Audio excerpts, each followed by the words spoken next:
Jesus said, "Man cannot live on bread alone, but from every word that proceeds from the mouth of God."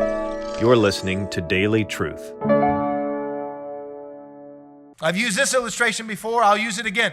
If you've ever watched National Geographic, Animal Planet, whatever, which gazelle gets eaten by the lion? The one in the middle of the herd or the one that's on the outside? Satan, what does the Bible say? Prowls around like a roaring lion. So Satan prowls around like a roaring lion, seeking what? Who he may devour. And who do lions devour? The ones separated from the herd. So to hand someone over to Satan is essentially simply to treat someone as an outsider, to loose them. Whatever you loose on earth, you're no longer. You are a Gentile and a tax collector. You are no longer in covenant with the church, this visible church. To remove someone from your midst, like the Apostle Paul commands in 1 Corinthians chapter 5, purge the immoral brother from among you. Hand him over. He's committed a degree of sexual immorality that is unheard of even among the pagans. Even among the pagans. And you are proud, the apostle says? No, rather you should be ashamed. Hand him over.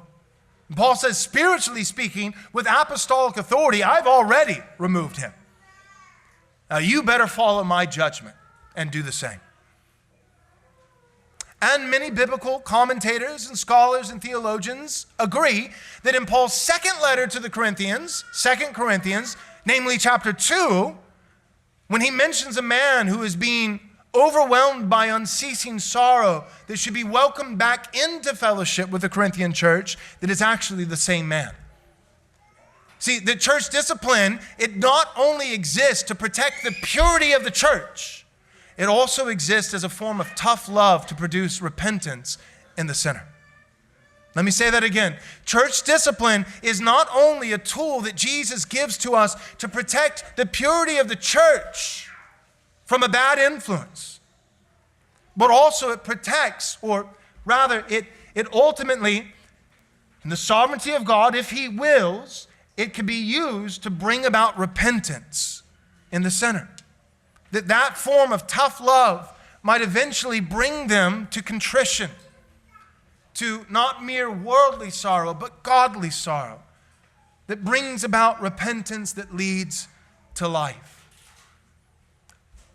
Also, we might add the fact that there are multiple steps in the process and that there is a jury, that things are being weighed, that testimonies have to be tried and true, that there must be 2 to 3 independent lines of testimony, eyewitness testimony, in order for something to be established, and then weighed by a larger jury, namely the whole congregation, the church itself. All of this is because Jesus is committed to justice and therefore due process.